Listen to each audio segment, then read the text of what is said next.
ఉన్న బంగారాన్ని విడిపించి ఆ రోజు ఆన్లైన్ రేటుకే మేము కొంటాం. Sharma gold company. నమస్కారం, వెల్కమ్ టు సుమన్ టీవీ. నేను గీతాంజలి. 2025వ సంవత్సరం వచ్చేసింది. మరి ద్వాదశ రాశుల్లో జన్మించిన వారి జాతక ఫలితాలు ఏ విధంగా ఉండబోతున్నాయి? మెరుగైన ఫలితాల కొరకు ఎటువంటి పరిహారాలు వారు చేసుకోవాలి? మంచిగా ఉన్న రాశులు ఏవి, అంటే మంచి ఫలితాలను ఇచ్చేటువంటి రాశులు ఏ ఉన్నాయి, అలాగే చెడు ఫలితాలు ఏ రాశులు వారు అందుకోబోతున్నారు, ఈ వివరాలన్నీ ఇవాళ వీడియోలో నేను మీకు వివరిస్తాను.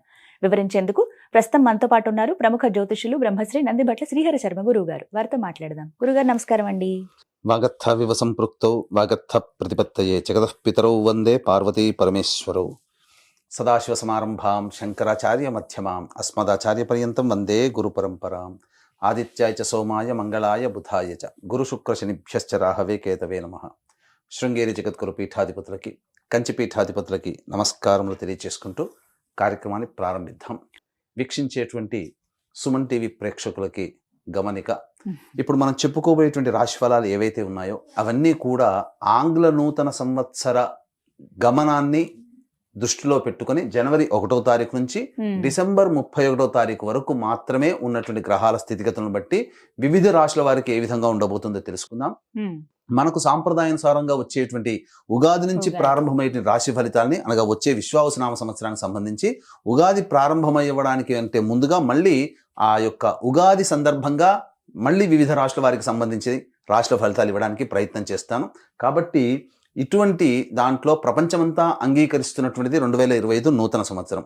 అదేవిధంగా మనము కూడా ఆంగ్ల నూతన సంవత్సరం అనేటువంటి భావనతో ఈ యొక్క కార్యక్రమం చేస్తున్నాం. అదే ఉగాది నాడైతే మార్చి 29వ తారీఖు నుంచి మళ్ళీ 2026, 28 వరకు ఉండేటువంటి గమనం వరకు ఉండేది చెప్పేటువంటిది. అవి మనం మరియు వీడియోలో తెలియజేసుకుందాం. అదే అడగబోతున్నాను గురుగారు. అంటే సాధారణంగా ఒకటే ప్రశ్న అడుగుతారు, ఉగాది కదా అసలు చెప్పాలి జాతక ఫలితాలు అనేవి, ఈ లోపు ఏంటి అంటే ఒక సాంప్రదాయంగా అది కొనసాగిపోతుంది. అంటే మనకేమని చెప్పబడింది అంటే, ధర్మం ఏం చెప్పబడింది శాస్త్రంలో అంటేనమ్మా, ప్రపంచమంతా ఏది ఒక విషయం గురించి ఒక తాటి మీద ఉంటుందో అది ధర్మమే కూర్చుంటుంది, శాస్త్రమే కూర్చుంటుంది. ఇక మరి ద్వాదశ రాశుల వారి జాతక ఫలితాలు తెలుసుకుందాం. ముందుగా గ్రహస్థితులు ఏ విధంగా ఉన్నాయో తెలియచేస్తారా? జనవరి 1, 2025 నుంచి. ఇక గ్రహస్థితిలో గనక గమనించుకున్నట్లయితే ముఖ్యంగా గురువు 9th మే వరకు కూడాను ఈ వృషభ రాశిలో సంచారం చేస్తున్నాడు. 9th మే నుంచి మిథున రాశిలోకి సంచారం, 9th మే నుంచి సెప్టెంబర్ 27వ తారీఖు వరకు. ఇక సెప్టెంబర్ 28 నుంచి నవంబర్ 11వ తారీఖు వరకు కర్కాటక రాశిలో. ఇక నవంబర్ 12వ తారీఖు నుంచి డిసెంబర్ 28 వరకు కర్కాటక రాశిలోనే వక్రీకరించే స్థితి పొంది ఉండడం.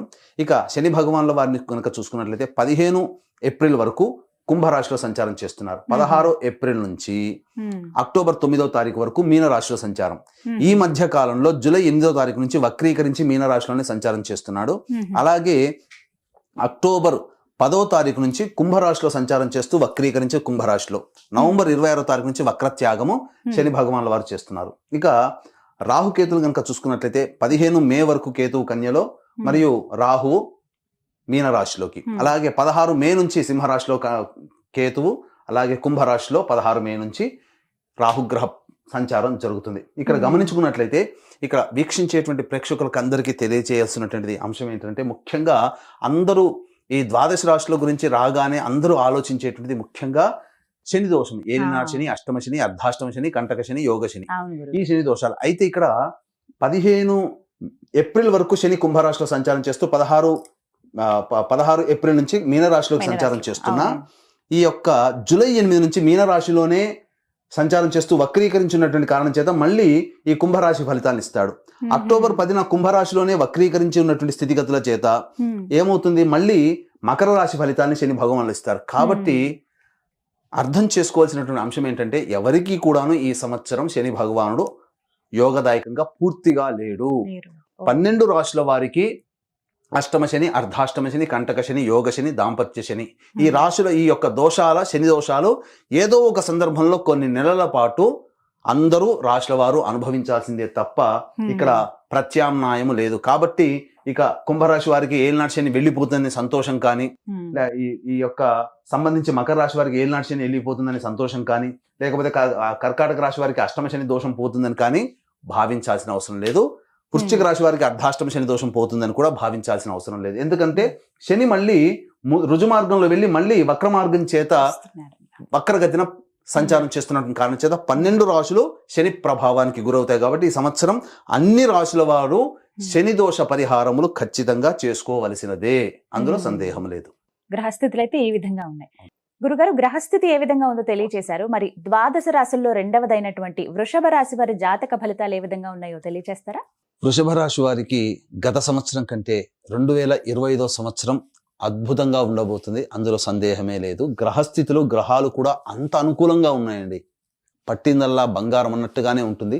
ఎందుకనంటే 9 మే వరకు గురువు రాశిలోనే సంచారం చేస్తూ 9 మే నుంచి మిథున రాశిలోకి గురువు సంచారం 9 మే నుంచి సెప్టెంబర్ 27 వరకు.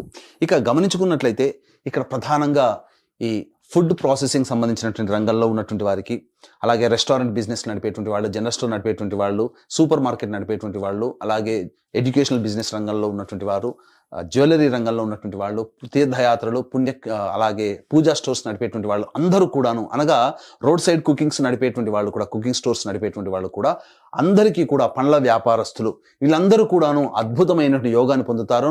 వ్యాపార విస్తరణ చేసుకోవడానికి అనుకూలమైన సమయం 9 మే నుంచి సెప్టెంబర్ 27 మధ్య కాలంలో వ్యాపార విస్తరణకి చేసుకునే ప్రయత్నాలు మొదలు పెట్టండి. గ్రహాలు అనుకూలంగా ఉన్నాయి. ఇటు గురుగ్రహము, ఇటు శనివారు అందరూ కూడా అనుకూలంగా ఉన్నటువంటి కాలం, రాహుకేతులు కూడా అనుకూలంగా ఉన్నటువంటి కాలం చేత సర్వగ్రహాలు మీకు అనుకూలంగా ఉండబోతున్నాయి మే 9 నుంచి సెప్టెంబర్ 27 మధ్య కాలంలో. కాబట్టి ఆ ప్రయత్నంలో ఈ చెప్పినటువంటి రంగాల్లో ఉన్నటువంటి వారు వ్యాపార విస్తరణ కనుక చేసుకున్నట్లయితే తప్పకుండా అధిక ధనాదాయము, లాభం అనేటువంటిది కలుగుతుంది.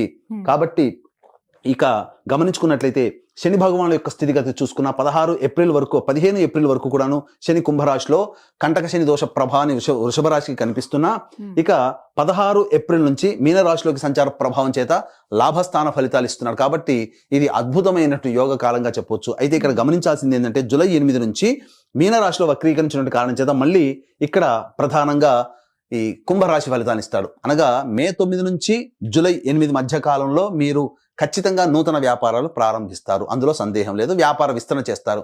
ఆ వ్యాపార విస్తరణ తాలూకు ఇక్కడ శని భగవానులు కర్మ రూపంలో కొన్ని కష్టాలు, అంటే నూతనంగా ప్రయత్నం చేస్తారు కదా, ఆ ప్రయత్నం చేసే దాంట్లో ఒడిదుడుకులు అనేవి ఉంటాయి. ఈ యొక్క శని భగవానులు ఎప్పుడైతే వక్రీకరించి జూలై 8వ తారీఖు నుంచి మీనరాశిలో వక్రీకరించి కుంభరాశి ఫలితాలను కూడా ఇస్తుంటారో అప్పుడు కొంత ఒడిదుడుకులు అనేవి ఉంటాయి. ఇది ఎక్కువ కాలం ఉండదండి. జూలై 8 నుంచి అక్టోబర్ 9 వరకు వక్రీకరించినటువంటి స్థితి ఫలితం. ఇక కుంభరాశిలో అక్టోబర్ 10 నుంచి నవంబర్ 26వ తారీఖు వరకు వక్రీకరించినటువంటి కారణం చేత యోగదాయకమైనటువంటి పరిస్థితి ఉంటుంది. ఇటు గురువు గారి అనుగ్రహం, ఇటు శని గారి అనుగ్రహం రెండు కూడా ఉన్నటువంటి కారణం చేత కోర్టు సంబంధమైనటువంటి విషయాలు ఏవైతే ఉంటాయో వాటన్నిటిలో కూడాను అన్ని వృషభ రాశిలో చెందినటువంటి అందరికీ కూడాను కోర్టు కేసుల్లో విజయం సంప్రాప్తమవుతుంది. ఇక ముఖ్యంగా శని గారు అనుకూలించినటువంటి ఈ సమయంలో, అనగా ఏప్రిల్ 16వ తారీఖు నుంచి ఈ జూలై 8వ తారీఖు వరకు కూడాను లాభరాశిలో సంచారం చేస్తున్నట్టు కారణం చేత ఇక్కడ ప్రధానంగా స్టీల్ రంగంలో ఉన్నటువంటి వాళ్ళు, అలాగే ఎడిబుల్ ఆయిల్స్, పెట్రోలియం బిజినెస్లో ఉన్నటువంటి వాళ్ళు, అలాగే రిఫ్రిజిరేటర్స్ అనగా ఏసీ కూలర్స్ పనిచేసేటువంటి రంగంలో ఉన్నటువంటి వాళ్ళు, అలాగే తోలు చర్మ సంబంధమైనటువంటి పరిశ్రమలో ఉన్నటువంటి వాళ్ళకందరికీ కూడాను అధిక ధనాదాయం ఉంటుంది. నూతన ప్రాజెక్టులు వారి చేతికి అందడం ఈ 2025లో బిజీ అయిపోతారు. ఈ చెప్పినటువంటి రాశిలో శనిగ్రహ ప్రభావం వలన, ముఖ్యంగా గురు శని యొక్క ప్రభావం వలన ఏ రంగంలో ఉన్నటువంటి వాళ్ళకైనా కానీ కింది స్థాయి ఉద్యోగస్తుల యొక్క సహాయ సహకారం ఉండడం వల్ల వాళ్ళ యొక్క సంకల్పాలన్నీ కూడాను అతి వేగవంతంగా అతి వేగవంతంగా పూర్తి చేసుకోగలుగుతారు, మీ స్థానాన్ని నిరూపించుకోగలుగుతారు. అయితే ఇక్కడ గమనించాల్సినటువంటి అంశం ఏంటంటే ప్రధానంగా ఈ సంబంధించినటువంటి రాజకీయ రంగంలో ఉన్నటువంటి వారికి, వృషభ రాశిలో జన్మించినటువంటి వారికి అద్భుతమైనటువంటి యోగ కాలంగా చెప్పబడి ఉంటుంది.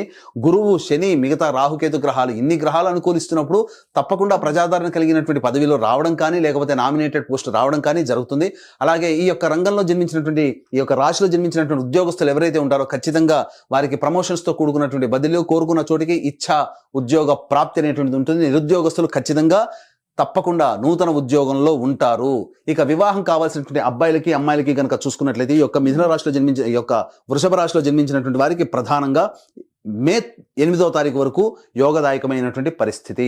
ఆ తదనంతరం ఈ మే 9 నుంచి సెప్టెంబర్ 27 మధ్య కాలంలో ఉన్నటువంటి కాలంలో వివాహం కావాల్సినటువంటి ప్రయత్నాలు ఏవైతే ఉంటాయో అవి కొంత మందకొడిగా సాగుతాయి. మళ్ళీ సెప్టెంబర్ 28 నుంచి నవంబర్ 11 వరకు కర్కాటక రాశిలో సంచారం చేస్తున్నటువంటి కారణం చేత మళ్ళీ వివాహ ప్రయత్నాలు ఏవైతే ఉంటాయో మళ్ళీ ఇక్కడ వివాహం కుదిరేటువంటి అవకాశం ఉంటుంది. అన్నిటికంటే చెప్పుకోదగినటువంటి సంతోషకరమైన విషయం ఏంటంటే 2024 సంవత్సరంలో దంపతుల మధ్య కానీ లేదా వ్యాపార భాగస్వాముల మధ్య కానీ విభేదాలు వచ్చినప్పుడు ఆ విభేదాలన్నీ కూడాను ఎక్కువ కాలం ఉండకుండా, పొసగకుండా మళ్ళీ కూర్చొని పరిష్కరించుకొని మళ్ళీ నూతన జీవన విధానంలో పొందడానికి బాటలు సుగమమవుతాయి అని చెప్పడంలో సందేహం లేదు. కాబట్టి అన్ని విధాలుగా ఈ యొక్క వృషభ రాశిలో జన్మించినటువంటి స్త్రీ పురుషులకి మంచి యోగదాయకంగా ఉంటుందని చెప్పవచ్చు. ముఖ్యంగా సినీ కళారంగంలో ఉన్నటువంటి వారు, టీవీ రంగంలో ఉన్నటువంటి వారు, 24 ఫ్రేమ్స్లో వర్క్ చేసేటువంటి వాళ్ళు, ఎలక్ట్రానిక్ అండ్ ప్రింటింగ్ మీడియాలో ఉండేటువంటి వాళ్ళు, సోషల్ మీడియాలో ఉండేటువంటి వాళ్ళకందరికీ కూడాను ధనాదాయం చాలా చక్కగా ఉంటుంది. అందులో సందేహం పడాల్సిన అవసరం లేదు. కాకపోతే వచ్చినటువంటి ప్రాజెక్ట్ని ఆచితూచి స్పందించడం, అలాగే ఈ రంగంలో పనిచేసేటువంటి వాళ్ళకి ప్రజాదరణతో కూడుకున్నటువంటి సంబంధించినటువంటి ప్రాజెక్టులో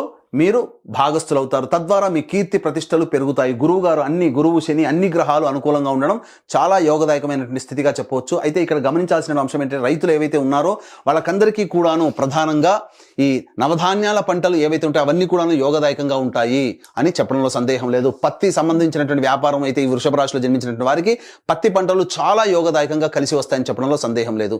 ఇక గమనించుకున్నట్లయితే ఈ యొక్క గురుగ్రహ ప్రభావం, శనిగ్రహ ప్రభావం, రాహుకేతుల ప్రభావం ఈ కారణం చేత విద్యార్థులు అధిక శాతంతో ఉత్తీర్ణతో పాస్ అవ్వడం, అలాగే కోరుకున్న చోట విద్యా వ్యవస్థలో ఉండడం, విదేశీయానం, విదేశీ సంబంధించినటువంటి ఏవైతే ప్రయత్నాలు ఉంటాయో అవన్నీ కూడా మే 9 నుంచి సెప్టెంబర్ 27 మధ్య కాలంలో విదేశీయానానికి, విదేశీ విద్యకు అనుకూలమైనటువంటి సమయంగా చెప్పబడి ఉంటుంది. అయితే ఇక్కడ సంబంధించినటువంటి లాయర్ వ్యాపారస్తులు అనగా లాయర్ రంగంలో ఉన్నటువంటి వాళ్ళకి జడ్జిగా ప్రమోషన్స్ రావడం కానీ, లేదా మంచి పోస్ట్లో, నామినేటెడ్ పోస్ట్లో, గవర్నమెంట్ పోస్ట్లో ఉండడం కానీ ఈ వృషభ రాశిలో జన్మించిన వారికి వస్తుంది.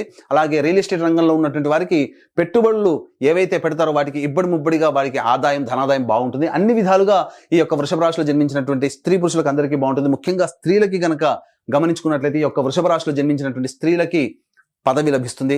గత 2024 సంవత్సరంలో వచ్చినటువంటి ఫలితాల కంటే మెరుగైనటువంటి ఫలితాలను పొందుతారు. ఒక గురుతర బాధ్యతని మీరు పొందుతారు. ఏ సంస్థలో మీరు వర్క్ చేస్తుంటారో ఆ వర్క్లో, ఆ సంస్థలో మీకు బాధ్యతాయుతమైనటువంటి పదవి మీకు లభించబోతుంది. కాబట్టి అన్ని రకాలుగా యోగదాయకంగా ఉంటుంది. అయితే కొన్నిసార్లు ఆరోగ్య పరిస్థితిని కూడా శ్రద్ధ వహించాల్సినటువంటి పరిస్థితి. ఈ యొక్క సంబంధించినటువంటి వృషభ రాశిలో జన్మించినటువంటి అన్ని రంగాల వారు ప్రధానంగా వాహనాన్ని నడిపేటప్పుడు జాగ్రత్తలు పాటించాలి. ఇక గృహ కొనుగోలు, వాహన కొనుగోలు సంబంధించినటువంటి ఆశలు ఏవైతే ఉన్నాయో అవన్నీ కూడాను ఈ యొక్క సంబంధించినటువంటి శని భగవానుల వారు యోగించేటువంటి స్థితిలో, అనగా ప్రధానంగా చూసుకున్నట్లయితే ఈ అక్టోబర్ 10 నుంచి నవంబర్ 26 మధ్య కాలంలో గృహ సముదాయం ఏర్పరచుకోవడం కానీ, వాహన సముదాయం ఏర్పరచుకోవడం కానీ, లేదా ఉన్న గృహం నుంచి వేరే గృహానికి మారడం కానీ, నూతన వాహన కొనుగోలు కానీ ఇవన్నీ కూడాను ఈ సంబంధించి అక్టోబర్ 10 నుంచి నవంబర్ 26 మధ్య కాలంలో, అలాగే గురువు యోగవంతంగా ఉన్నటువంటి మే 9 నుంచి సెప్టెంబర్ 27 మధ్య కాలంలో ఏర్పడబోతున్నాయి. కాబట్టి అన్ని విధాలుగా ఆనందదాయకమైనటువంటి పరిస్థితి ఈ యొక్క వృషభ రాశిలో జన్మించినటువంటి స్త్రీ పురుషులందరూ కూడాను పొందుతారని చెప్పడంలో ఏమాత్రం సందేహం లేదు. అయితే ఇక్కడ గమనించాల్సిన అంశం ఏంటంటే ఇంత చక్కగా ఉన్నటువంటి జాతకంలో జన్మించినటువంటి వృషభ రాశి వారు కొన్ని సందర్భాల్లో ఎక్కువగా ఇబ్బందులు పడుతుంటారు. దానికి గల కారణం మీ యొక్క వివాహం అయితే గనక మీ భార్య లేదా భర్త మరియు కడుపున సంతానం జాతక ప్రభావం, వివాహం కాకపోతే తల్లిదండ్రులు, మీ తోడబుట్టిన వాళ్ళ యొక్క జాతక ప్రభావం కూడా మీ మీద కూడా ఇంపాక్ట్ అవుతుంది. కాబట్టి ఈ యొక్క 2025 సంవత్సరంలో మీ యొక్క కోరికలన్నీ కూడాను చక్కగా ఉండాలి. మీరు, మీ కుటుంబ సభ్యులు నిండు నూరేళ్ళు అనగా ఆయురారోగ్యాలతో మీ యొక్క సంకల్పం నెరవేర్చాలనేటువంటి సదుద్దేశంతో ఈ యొక్క 2025 సంవత్సరంలో సంకల్ప సిద్ధి హోమాలు అనగా జాతకరీత్యా కలుగు విద్య, వివాహ, ఉద్యోగ, దాంపత్య, సంతాన, అనారోగ్య సమస్యలు మరియు ఈ 2025 సంవత్సరంలో శని మార్పు వలన ద్వాదశ రాశుల వారు కూడాను ప్రభావం చెందుతారు. కాబట్టి శని దోష నివారణ పూజలు, హోమాలు అనేటువంటివి సంకల్ప సిద్ధి హోమాల్లో భాగంగా జనవరి 13వ తారీఖు నుంచి ప్రారంభం చేస్తున్నాం. శ్రీకాళహస్తిలో కానీ, శ్రీశైల క్షేత్రంలో కానీ ఈ విధంగా ప్రతి నెల ఒక్కొక్క పుణ్యక్షేత్రంలో మీ కుటుంబ సభ్యుల గోతనామాలతో చేయించడం జరుగుతుంది. సర్వదోష నివారణ పూజలు, హోమాలు, వీటి రిజిస్ట్రేషన్ సంబంధించినటువంటి వివరాలని కార్యక్రమ తదనంతరం కాంటాక్ట్ చేసి తెలుసుకోవచ్చు. అలాగే తండ్రి వైపు 6 తరాలు, తల్లి వైపు 3 తరాలు, భర్త వైపు 6 తరాలు, భార్య వైపు 3 తరాల్లో దుర్మరణాలు ఉన్న 60 సంవత్సరాల లోపల ఏ విధంగా చనిపోయినా కుటుంబ సభ్యులు, లివర్ ప్రాబ్లం, కిడ్నీ ప్రాబ్లం, క్యాన్సర్తో ఎవరైనా చనిపోయినా అవి పితృదోషం అంటారు. కాబట్టి ప్రతి నెల పితృదోష నివారణ కార్యక్రమాలు కూడా మన పీఠం ఆధ్వర్యంలో జరపబడుతున్నాయి. వాటి వివరాలు కూడా మీరు తెలుసుకోవచ్చు. చక్కగా వివరించారండి. గ్రహస్థితి ఏమిటి, అలాగే వృషభ రాశి వారి ఫలితాలు ఏ విధంగా ఉన్నాయో చెప్పారు. అయితే ఇంకా మెరుగైన ఫలితాలు వారు పొందాలంటే గనక ఎటువంటి పరిహారాలు చేసుకుంటే మంచిది గురువు గారు? ప్రధానంగా ప్రతి పౌర్ణమి రోజున ఒక దీక్షను ఆరాధించుకోవాలమ్మా. ఏంటనంటే పౌర్ణమి రోజున వారు కానీ లేదా వారి కుటుంబ సభ్యులు కానీ సూర్యోదయం నుంచి సూర్యాస్తమయం లోపల ఒకసారి గురుచరిత్ర పారాయణం కనుక పూర్తి చేసుకుంటే తప్పకుండా వారికి ఉన్నటువంటి సమస్యలు చాలా మటుకు తగ్గుముఖం పడతాయి. ఇక ప్రతిరోజు దత్తాష్టక పారాయణం చేసుకోవడం చాలా మంచిది.